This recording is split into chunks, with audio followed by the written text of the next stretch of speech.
What if the voice in your head could be your biggest cheerleader, not your harshest critic?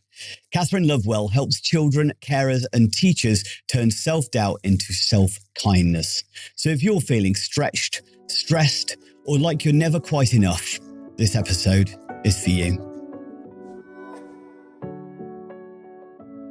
If you are caring for someone else, whether paid or unpaid, and no matter how many hours you do it, did you realise that you may be missing out on thousands of pounds of discounts for things that you may use every day? The Able to Care podcast is proud to be sponsored by the UK's #1 carers card. Started by two best friends who recognise that carers deserve better and are 100% committed to helping to change the lives of all carers and bringing them together as a strong community. Carers Card UK provides support, recognition and rewards. It offers reassurance by providing an ID card that helps access emergency information when needed, while also unlocking discounts, a wellbeing hub, a carers circle tool and a community through their app. All of this for less than the price of a box of chocolates a year. There are discounts on gym membership, days out, electrical goods, clothing and even glasses. Let others know you care while taking a little care of yourself with an ID card you can be proud of. Visit carerscarduk.co.uk/promo code/able to care today to order yours.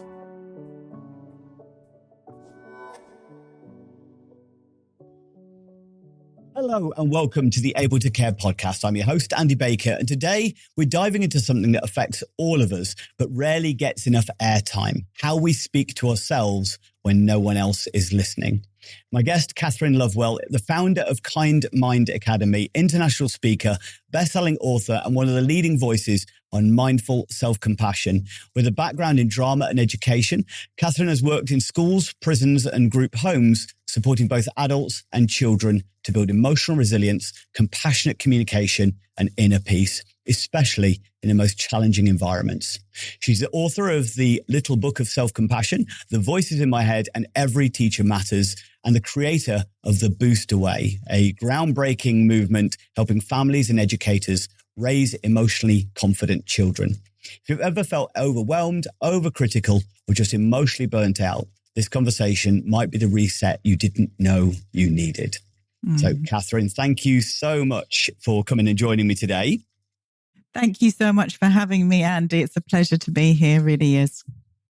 We also had a little conversation before today's meeting, but I'm excited to get into some stuff with you. I'd come across you a little bit in a few videos and I didn't even realize it was you. And then I can see the characters in the background. I'm going, oh, yes, I've seen those before. So first off, first question, what are the voices in our head and why do so many of us listen to the harsh ones first? So it's the mind chatter. It's that constant dialogue, the mental monologue, that inner commentary that we all have. Some of us are more aware of it than others.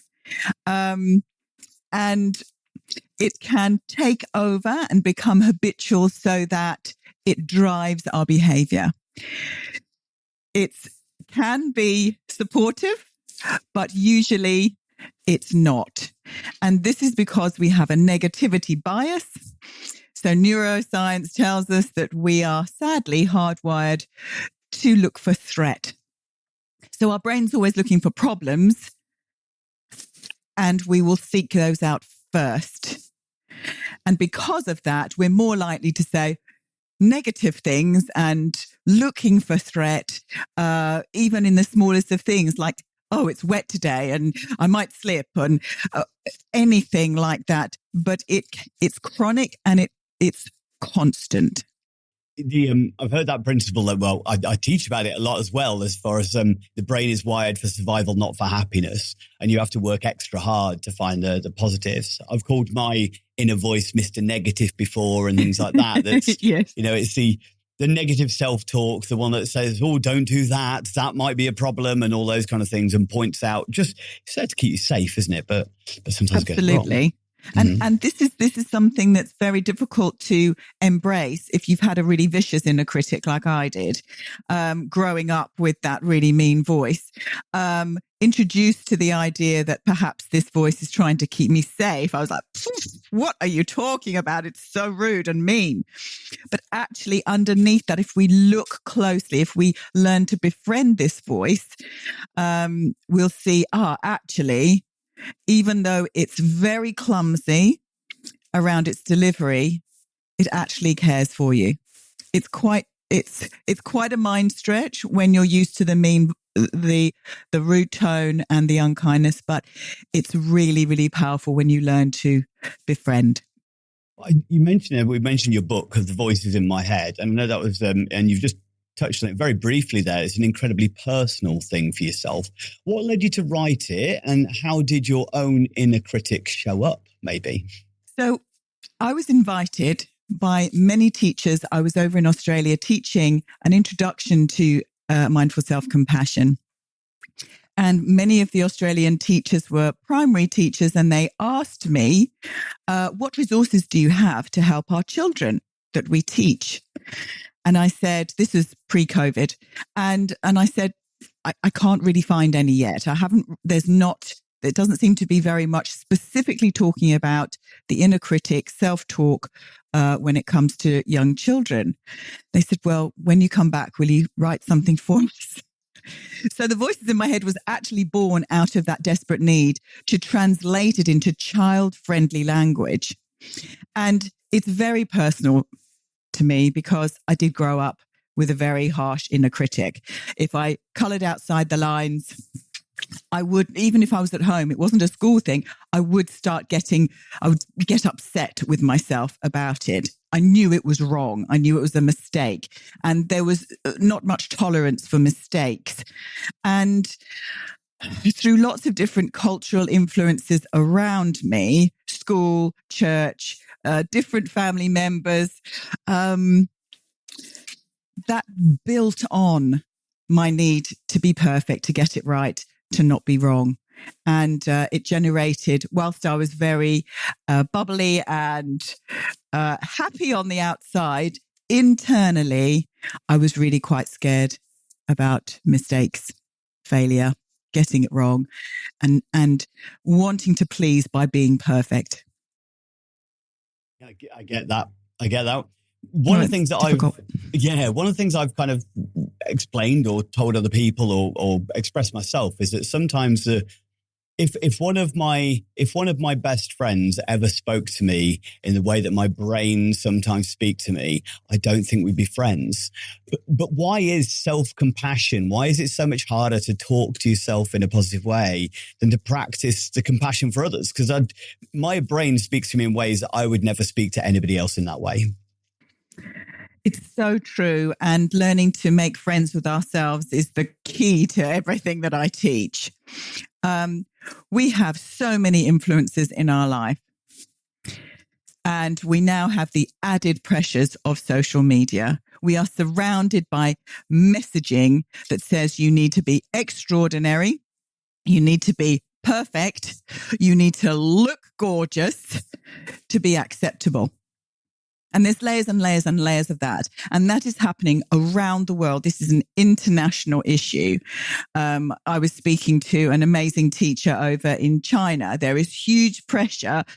It goes around the world. We're speaking to teachers and parents in Australia, Pakistan, India, and obviously the UK. Everywhere we've got this pressure to be extra, to be more than we are, to push away any humanness, any imperfection, whether it's on our face, in our head, what we do. It's all about achievement. It's all about that external. And that doesn't enable little people, our young people, our teens, and especially actually the people that are caring for them, any breathing space to be human, to mess up, to be grumpy sometimes, to make mistakes, to be snappy when actually we should have been mindful.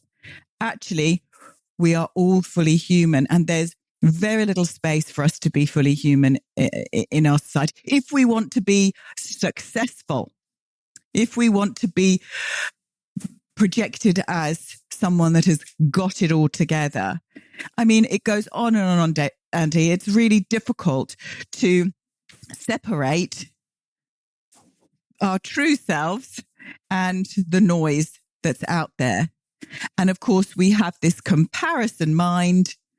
And this is how we learn as children. Of course, we compare ourselves. We need to understand what is strength and what is wisdom, what is, a wise choice. And as we grow up, if we're surrounded by, you can only be this to be okay, suddenly self-acceptance and being content with who we are, there's no space for that. So obviously there's impact, this lack of self-compassion. And say you mentioned there about the comparison is a death of joy is one of the principles I refer to as for a comparison. But what happens to our nervous system and potentially then our relationships as a result of that when we actually stop to practice self-compassion, when we actually change this narrative? Yes. So when we're under threat, we know that we're going to have more stress hormones going on. When we give ourselves a moment to pause, to breathe, to speak to ourselves kindly, intentionally, with a kind tone, even for a few moments, it will reset our nervous system. It will help the mammalian caregiving system can be triggered, our soothing responses, our ability to breathe again. It will support our heart rate. Everything will calm down. And it can happen quite quickly. Something as simple as a smile can activate that reduction in stress response. It will activate that soothing, calming response. So it literally will change the chemicals in your brain. So we're going to have more happy hormones released into the body. And that will, of course, then support our brain, our ability to respond, not react, and then hopefully we'll be a slightly more healthy human, no matter how young or old we are. So it's all about moving from reactivity to responsive behavior, thinking, feeling. Is it like anything? Is it doing it every now and again is sometimes better than trying to do it all in one go? Is it more like, is it a habit that has to be built over a period of time? Absolutely, Andy. This is about tiny little droplets of self-kindness. Shifting a habit, if we think about the grown-ups that are caring for our children, we've had multiple decades of learning a way to respond, react to ourselves, to usually berate, attack, put down. Pull yourself together. You can cope. Stop. What are you whining about? And it's very harsh. So it can take a while to undo that. And it's much kinder. I liken it to playing in the snow. So you've gone out, you played in the snow, you've built that lovely snowman. You come in and you've got numb, cold fingers. We are not going to stick them straight under the hot water tap. That will hurt a lot. Similarly, when we're learning self-compassion, we want to warm ourselves up gently. We need to practice gently. So we might put them under your armpits, just so it's very gentle and it's drip by drip by drip. And this is what a lot of my students say. I can't believe it. It was almost imperceptible changes over time. And then one day they realized, one client said this to me years ago, and she said, "Oh, I've just realized now I don't hate myself anymore." So you're right. It has to be slow and gentle. I was very impatient when I was informed I needed to be a slow learner. It's like, no, I need to do it now. I need to get it right. And I want to get it all sorted. And of course, our nervous system won't respond kindly to that. We'll get something, in mindful self-compassion, we call that backdraft. We can get a big whoosh of, when we start to be kind to ourselves, a lot of emotion can come up. And it's fine if we know how to tend to ourselves, but we want to do our best to regulate ourselves so we can go slowly and gently into the arena of self-kindness, self-care, self-compassion that may be completely alien to us before then. I love that analogy. I really do. As far as the coming in from the cold, that's a great way of putting it across, as the slow warming. So you've worked with teachers, foster carers, families, parents. What are the most common signs that someone is actually emotionally depleted but doesn't actually realize it yet? Well, we all recognize it and realize it for others very easily.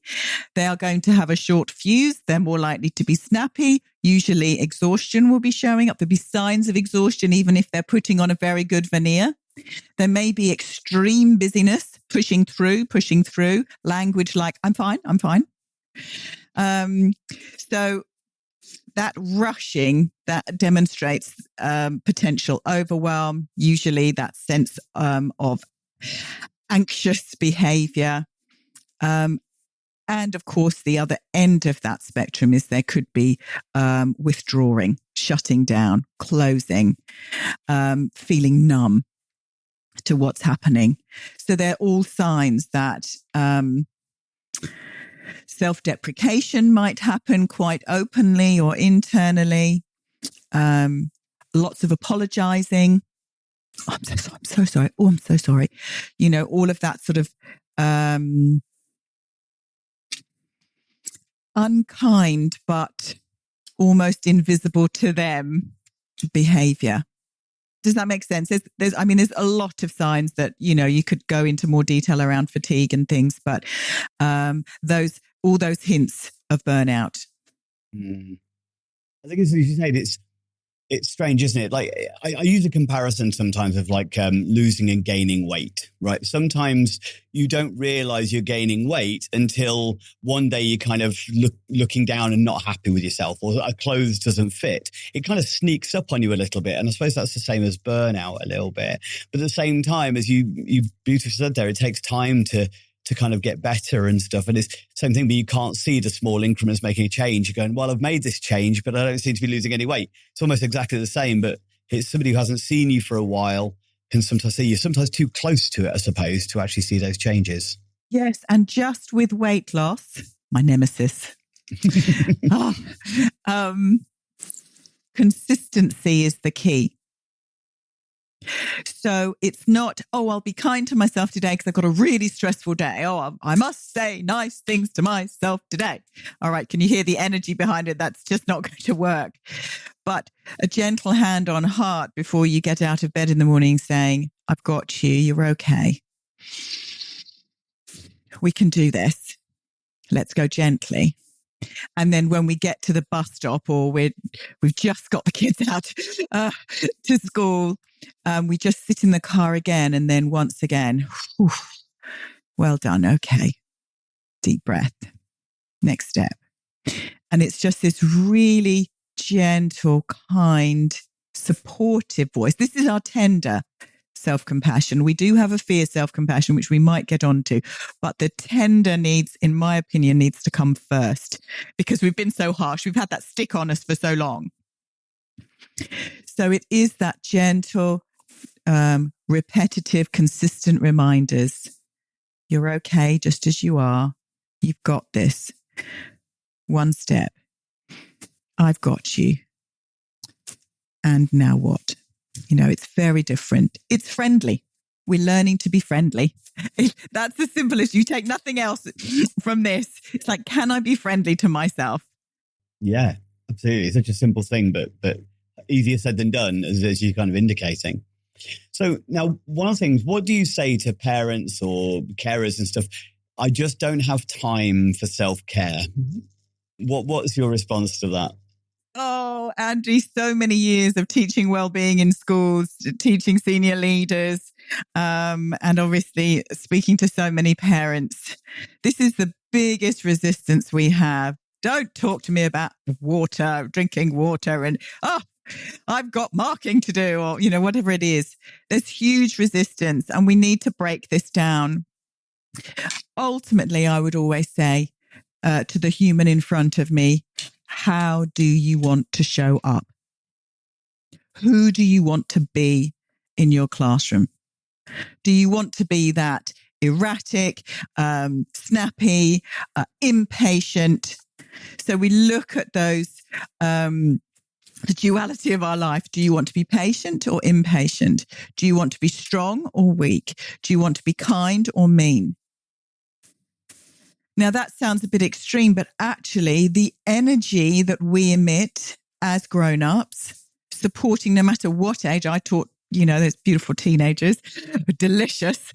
No matter what age, no matter whom we're communicating with, that energy will impact the other person. There's lots of very interesting neuroscience and how actually the energy we emit from our heart and brain is actually going to infiltrate the other person.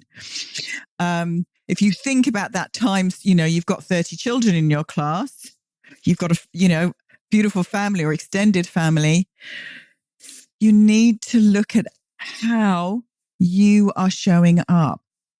And we've got so much resistance around self-care because it's selfish, because it's self-indulgent, and all of those myths and stuff that's not true that I definitely had to work my way through very carefully. And even now, so we look at those myths, but ultimately, can you care for yourself for your children? Everyone knows the oxygen first. We must take that oxygen first. I talk about that in Every Teacher Matters, but there's still even resistance to that. But let's move it through, because I was resistant. The first time I went on a plane with my firstborn, I remember that, them saying all this. I was like, no, I'm going to save my child. Thank you very much. The most precious thing in my life. And then I thought, let's think that through a little more, shall we, Kathryn? And we need to be really wholesome human beings. And the only way we can stay steady is if we're taking care of ourselves. So I've got a year 10 boy swearing his head off at me. He's right here. I know there's pain underneath all of that aggression. The only way I can support that boy is if I am steady. So my feet, I am literally doing the work as he's yelling at me. This is a real example. So I remember being in the classroom. He's ready to absolutely burst. I recognize his pain underneath and I do the breath work. I'm breathing. I'm being present with him. I'm focusing my feet down into that. You're literally visualizing my roots getting stronger. I'm expanding out to make sure my heart can be felt. And I stay steady and I listen. Now, I couldn't do that until I learned this work. And I would literally, this may sound a bit bonkers, but it was a very, very difficult school. It was a failing school. There was a lot of violence inside and outside playground. There was a lot of trauma. I would go into my little cupboard, shut the door at break times, do my breath work, do my body tapping, do my energy, literally reset myself so I'd be ready for the next class. It was that intense. We need to do this for ourselves so that we are fit to be that model, that adult model, the grown-up that you want that child to see, to witness, to feel safe with. Love the example there as well. I can picture you hiding in a cupboard, but re-regulating yourself. Yeah. There's plenty of teachers probably hiding in cupboards, but they're probably not going through the motions of re-regulating. Can you give us a really simple exercise for calming down the inner critic when it's loud and restless? Absolutely. So there's something called the self-compassion break. I call it the booster break. That's my compassionate voice character. And I'll just explain it so the mind gets it and then we'll do it. So we think of a situation, we might be in it, but it's easier to have one step out while we're practicing, with our safety wheels on the back of our bicycle. And we have 3 aspects. So Kristin Neff has defined self-compassion with 3 aspects. We've got mindfulness. So we name what's here. And this is all about our own words. So I'll give you some words, but each person can find their own. This is really hard. This hurts. I'm struggling right now. All right. So we're just naming what's here. Ouch. It can be something very simple for our littlies. There's our mindfulness. We've acknowledged what's here in the moment. Then we move to the common humanity. So this is the second pillar of mindful self-compassion. This means we too suffer, just like you and me. We all struggle sometimes as humans. So we find a phrase that will, I'm not alone. Everyone struggles sometimes. Anyone in my shoes would find this hard. All right, something like that. And then we move into the self-kindness. Now, this can be hard if we're not used to it, so we can keep it simple. We can place our hands over our heart, give ourselves a hug, so we're activating our soothing system. May I be kind to myself right now. May I be patient with myself. I'm okay just as I am. So we're just finding a kind tone and a kind word to say. Oftentimes I just do you're okay. You're okay. I've got you. All right. So it has to be personal to you. And the more personal, the more you practice, you go, all right. So this is what we've got. Mindfulness, common humanity, self-kindness with some soothing touch. So does that make sense? Yeah, it does. Yeah. All right. So and you can do this in the moment of struggle. And the power of this practice is that it's portable. You can do it in the moment of suffering. So something's just happened. Maybe someone's been rude to you. You pause, maybe take a breath, and you name it. This is hard. That hurt.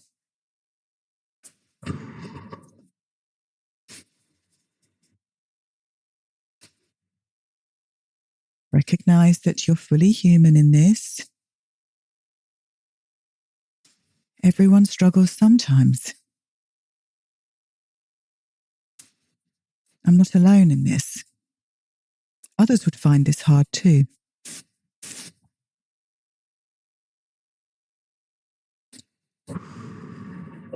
Keep breathing. Place a hand where you've experienced comfort and move to that self-kindness. May I be kind to myself right now. I'm okay. I've got you. You're safe now. Breathe that in. Feel the gentle pressure of your hand on your heart or somewhere on your body.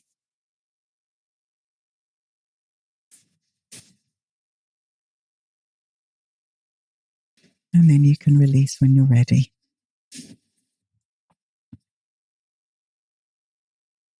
Now, the beauty of this practice, Andy, just to get full context, is you can do that as a full meditation. So you can take yourself off and have 15, 20 minutes. If something's happened and you can't tend to it's too difficult, you haven't got that muscle yet, you can have a longer practice. Happy to share that practice with you. I can send a link, actually.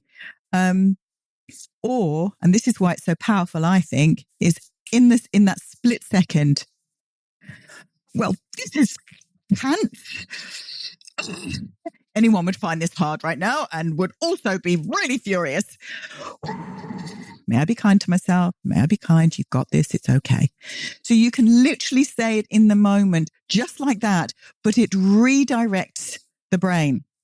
It doesn't go off into the catastrophizing and then the storytelling and then back into that mental mind chatter that can turn very nasty. Why did you do that? You shouldn't have said that. You should have known better. Why didn't you even say that? That would have been, and it gets really harsh quickly. So this stops that, redirects and centers us.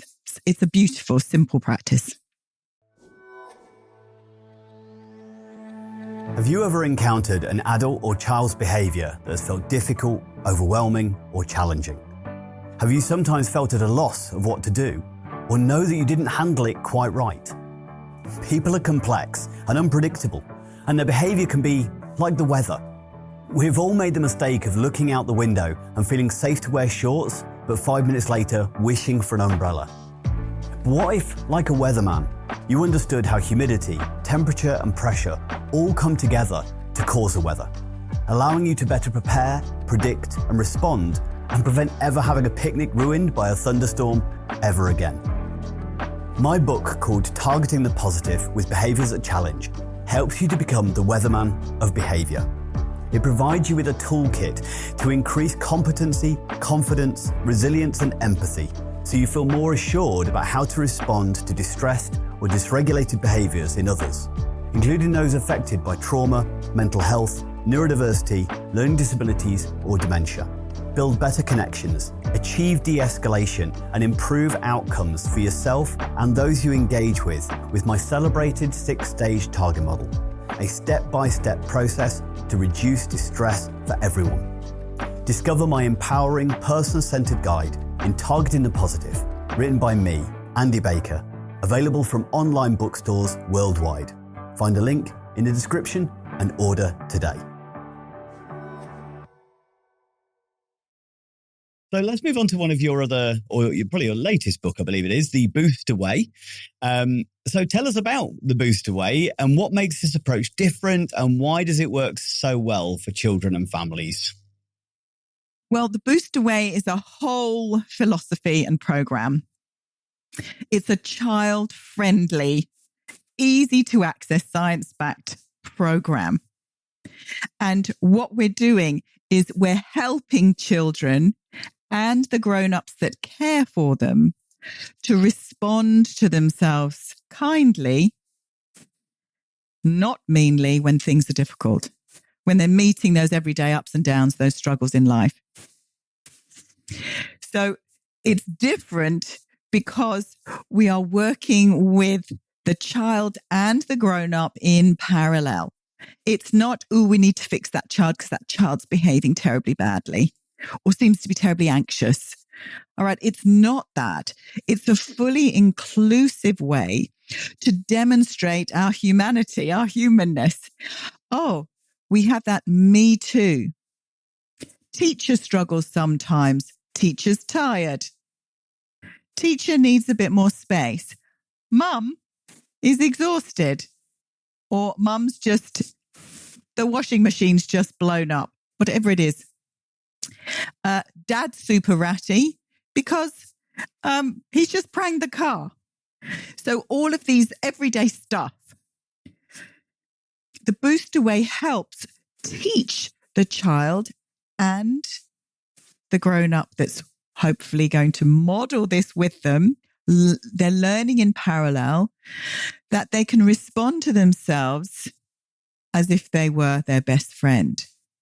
So they're not being reactive. It's accessible. It's easy to understand. It's simple. So the parent doesn't have to be a psychologist or a therapist or anything like that. Who wants to be therapized? Nobody wants that in there when they're, you're playing a game. And the child can begin to understand that they're okay just as they are. It's really powerful when we empower the child to know that they've got their own back with the voices in their own head and that they've got a choice. So we talk about the inner remote control. You've got choice. Are you going to turn up Crusher, the mean voice? Just see Crusher over there. That one that says you're rubbish. They'll never choose you for the team. Or are you going to turn up the volume on Booster? That's my compassionate voice, the kind one that says, hey, I love that you're giving this a go. I'm so proud of you that you're putting yourself forward and you're taking that risk and I've got you. And no matter whether you get into that team or not, I'm so impressed that you are giving it a go. So it's something that I feel passionate about, as you know, struggled with this. No one told me that we could be as kind to ourselves as we are to others. And Kristen Neff's research demonstrates this. We're looking at about 78% of the population are significantly kinder to others than they are themselves. And we know that this is a big hook for our parents and our carers because they're givers. But as we've talked about, we need to do that U-turn, because when we do, we can then model self-compassion. We can model kindness. We can then show through embodied practice, oh, we're all human. Oh, Mummy forgot it was cake sale, or Daddy forgot it was cake sale, whoever's in charge of cake sales. Oh my gosh, World Book Day. Quick, what are we going to do? And all of that guilt connected to being a bad parent, which we talk to a lot of parents are struggling because the expectations are so high to be super parents. This is hard. Being a parent is hard. And if you're a foster carer, if you're a foster parent, there's usually additional challenges, and you have to be even stronger and more steady for that child that may have experienced a lot of trauma. Again, the Booster Way helps both. We need to support the entire family, and we make it simple, we're fun, accessible, and it's a unifying language. That's the difference. It's a unifying language. Everyone can speak Boost. Oh, is Crusher loud today? Yes. Do you need some space? Yes. Okay, darling. I wonder what Booster might say. When you're ready, we could talk about that if you like. And that's the beauty. A teacher doesn't have to try and fix, or a parent doesn't have to try and fix the child. The child knows what she needs, he needs deep inside, may not cognitively, but given the space and the resources, they can simply ask themselves about their booster. What would Booster say? Booster would say, okay, it's a timeout moment. I need some space. I'm going to sit in my room. Booster would say, I'm not that bad. Booster would say, I'm allowed to make mistakes. Actually, mistakes help me grow. Okay. All right, it's just a mistake. And they can do this for themselves. And that's sustainable, lifelong resilience. I like that. It's, again, simple little habit, but it's. I could see over a period of time that it will become your own voice over a period of time as well, won't it? Like learning to speak to yourself kindly is it's a model to utilize. And it's a way of deflecting, not deflecting, kind of not encountering the shame sometimes of thinking negatively. Because I think when people sometimes start to learn about this stuff, when they still find it hard, that's when Crusher actually becomes even louder. Because again, yes. You should be able to talk yourself out of this. You should be able to speak to yourself kindly. And that actually is another Crusher kind of thing. So it's very good to name that. Yes, you're absolutely right, Andy. It's very good to name that. You wait till you become, well, in your position too, but any of us that are teaching this stuff, and then you make a blunder, or you don't handle a student, as wisely as you could, or actually you just didn't listen to your child when you think, that was not fully present, compassionate listening. Oh, Crusher can get super loud. And there's the practice. And so we just say there's so many opportunities to practice every day, because it's not like, you learn it for Christmas and then, oh, wonderful, you've got that present for life. It's like every day. And, dare I say it, I'm aging. And, that chatter is shifting. So it's not social media. There's that element, but we've got different pressures as we grow up. And they're different noise, different Crusher talk, but Crusher can be ever so subtle. Crusher doesn't have to be a big, it can be just that real sense of that disappointment. You've let yourself down. You're just such a waste of space. It doesn't have to be a vicious, nasty noise. And so there's lots of nuances around this. So what the Booster Way is doing is obviously turning something that's incredibly complex, being human is incredibly complex, that psychological complexity shifts into something that's simple and accessible and work withable for the whole family. Yeah. So in a world that is so fast-paced and performance-driven as well, which is a big factor, how do we raise children who believe that they are enough? This is such a tough question, Andy. Oh my gosh. This is such a tough question. If I had a magic wand for this, so there's elements to it. The obvious one is we need to model. We simply need to model it. And that's not easy. That's just really not easy. So we've got usually many families that both parents are out at work now and they're up early and they've got stuff to do, and they're also trying to get the promotion and they're also trying to get the recognition because they've worked really hard all their life. They've studied, they've done this, whatever it is. So I'm getting a bit loud and passionate. It's really hard. It's really hard. And then, of course, we've got that energy in the house when you come home and all the potential crusher because we're exhausted and tired. And it then feeds that cycle of, you better be good, you better be really good, because if you're not exceptional, if you don't get that first class honours degree, you are not even going to get a job these days. Now, sadly, there is some reality in that.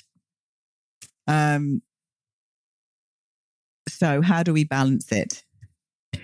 We validate being fully human. We are fully present. We look at our human connection. We listen. My listening skills, I thought, were fairly good. As a teacher and a mum, I learned this work and I realized there's a whole new level to truly listening. Listening to understand, not listening to fix. Because I'm a problem solver. Teachers are great problem solvers, and so are parents and carers, and we're going to solve it. We'll sort it out for you. When actually our presence, our true presence, our put the phone away presence, our listening with our hearts presence, that is the first step to melting away this, you have to be exceptional to be okay.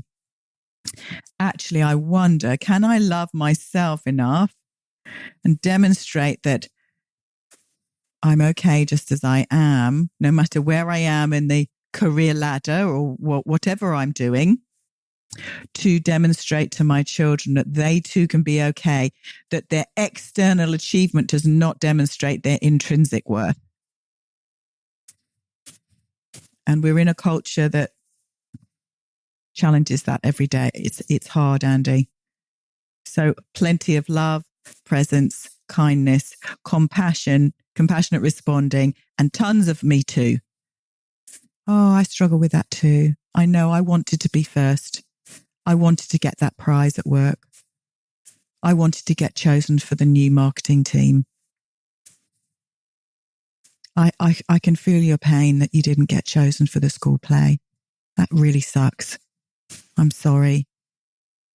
And you know, it doesn't mean you're not good enough. It means there's lots of competition right now. There's so many of the older children were likely to be picked first because they've waited too. And you just find it's just that way of navigating so that you just keep reminding, process praise, you know, experiential character work, you know, that actually, what does this say about who you be? Who are you? How do you show up for your friends, for your pets, for your family, parents, siblings, your neighbors? And ultimately, how are you speaking to yourself so that you know that you're okay? More than okay, but okay is a great start. Okay, just as you are. Spot on as far as, you know, it's role modeling, but it's sometimes remembering I'm supposed to do that out loud, which is what your whole thing encourages, isn't it? You know, it's great to know it, but if you're role modeling it, you've got to actually express it, like be explicit in the case of, wow, I'm finding this really tough.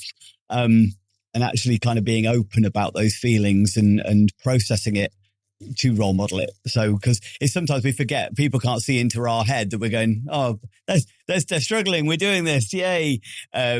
So not going to say that mum just being snappy, a child isn't necessarily going to stand, oh, that's mum struggling. So that's when mum goes, wow, I'm struggling. Is when we've got the language of booster and crusher, our children will step in and help us. Yeah. I mean, a long time ago, before Booster and Crusher were born, and I started my meditation practice, my children were really quite little. I didn't have any of these other skills. But if I didn't practice, if they saw that grumpy mum show up, Mummy, you need to go upstairs. Mummy, you haven't done your practice, have you? Well, they'd find those words and be like, they see it. And similarly, what we've got is we find that children are so loving and they so want to help. Mummy, what would Booster say right now? It's okay that you burnt dinner. It's okay. It doesn't matter. We can scrape the burnt bits off. My mum always burnt the dinner. It was a charcoal party all the time. But our children are really good at modeling.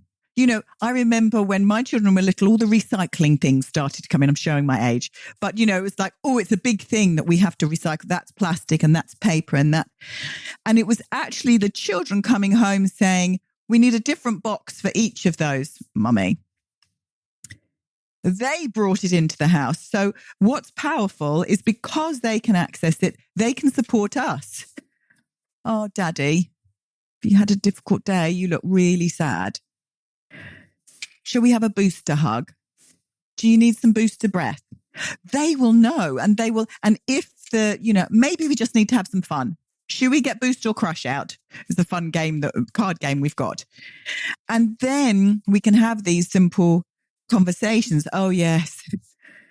I got shouted out of work today. I missed an email. I forgot. And it made everything go wrong. It's all right, Daddy. What would Booster say? It's really powerful because it's full circle. It's human to human. It's intergenerational. You don't have to be, it's not that we become wise because we're 55. We can be super wise at 5. They get it. That's the power of the Booster way. It's the power of simplicity and having that, because our children they're so compassionate. You know, you see them with their friends if they've fallen over, instant. We don't have to learn compassion. It's there. But we do have to, as you say, I love that you said you need to be explicit, out loud explicit. Oh, Mummy feels really, really so cross with herself right now. Because blah, blah, blah. It's all right. It's all right. They will naturally be your booster. And of course, eventually what will happen is we know parents have got this, and any adult that's supporting a child has got this wonderful ability to show up as booster, to be that support, to be that gentle, supportive tone, to be that encouraging, fierce tone sometimes too, fiercely compassionate. You can do this. Let's believe that you can for a moment.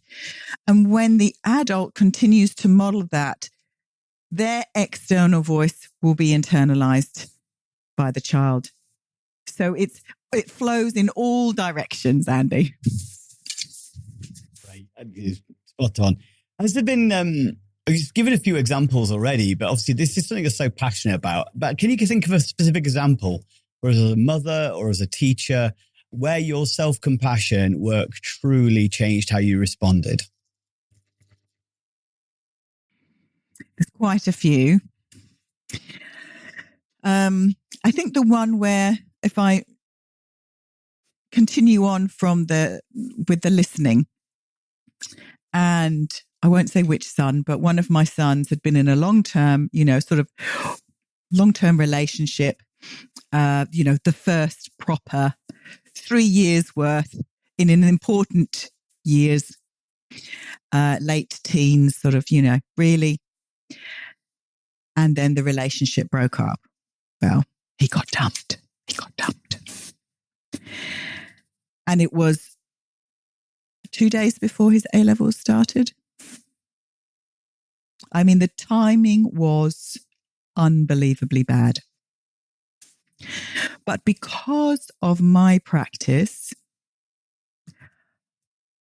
I was able to be with him sit alongside him, hold him energetically as well as physically when he wanted a hug, let him sob. There's absolutely nothing I can do to change this.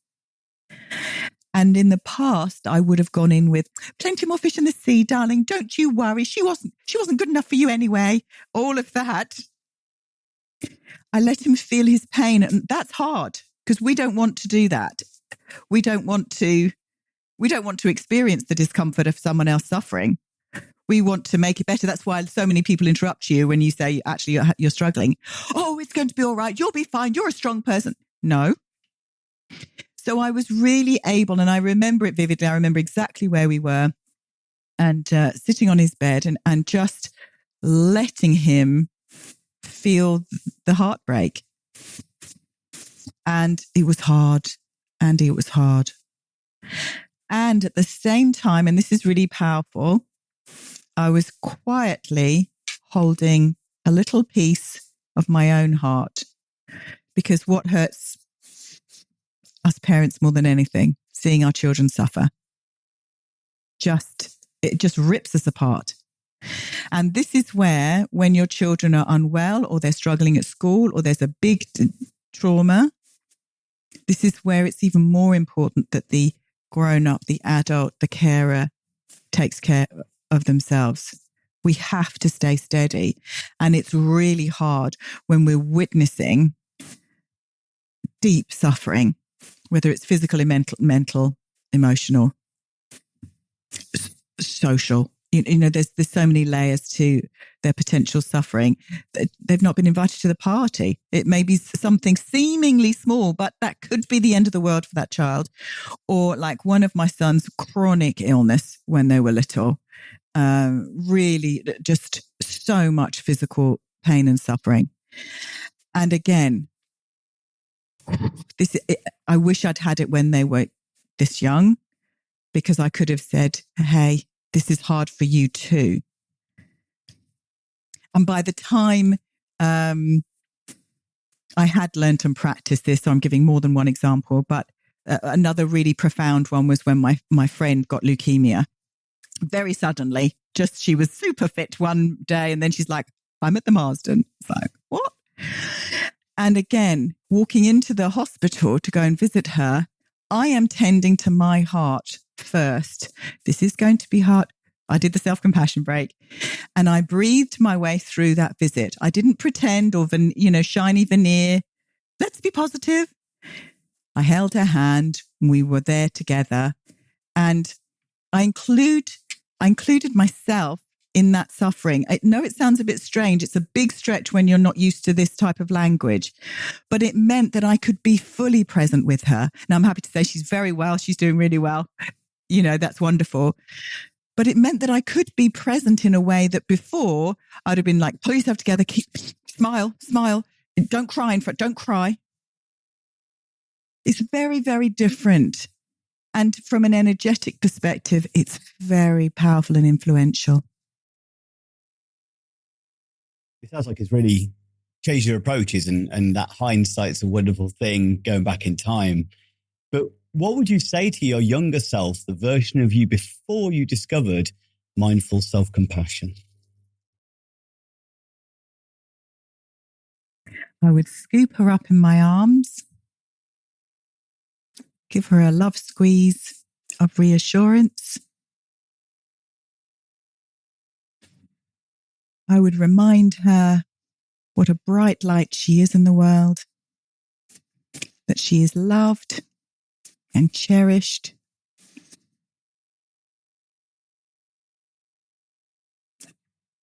And I would really encourage her to believe in herself.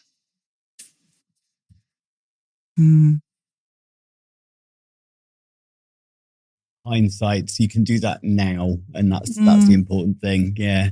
Yes, we can reparent ourselves. We can. And I didn't think it was possible. I was 45 before I learnt this work.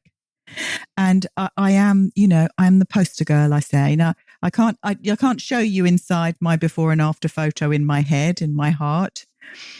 But I am so radically different. This is why I'm so passionate about this work. It literally will rewire your brain, will change the way you think and feel and respond and cope. It's such an amazing way to navigate life with love and kindness and strength. And it's sustainable. Is there one myth about self-compassion and mindfulness that you love busting? What would it be? There's so many. It's not selfish. It's not selfish. We have got so much indoctrination, especially, I'm going to name it, especially for women. We are the caregivers. We must give. We must always give to others. We can't think of ourselves. It's so stoic and brave and sacrifices it. Teaching. Oh, some of those programs. Let me limp into school with a bandage and my skull's falling off. What a great teacher. No. Now, I used to believe that. I was one of those teachers. I burnt myself out. After 1 year of teaching, I was in hospital having major surgery. I was very happy, but I did not listen to my body. Because it's all about the kids. Everyone, it's all about the kids. It must be about the kids. Well, actually, the children are way stronger than we give them credit for. They're amazing human beings. It doesn't matter how old they are. They're incredible. And if we don't have a deeper understanding that this is not just survival, self-preservation, this is self-care, this is modeling a way to be a truly great human for our children. It's not selfish. Just throw that one in the bin. It's not indulgent. It's not none of those things. It's really important. We need to honor ourselves to honor our children and anyone that we love. I applaud that and reaffirm it 100%. Ooh, get cross. Yeah, I could tell the passion coming through on that, definitely. So for someone listening right now who maybe is feeling overwhelmed and tired of being hard on themselves, what would you want to whisper in their ear? You're safe. You're safe to be in this moment.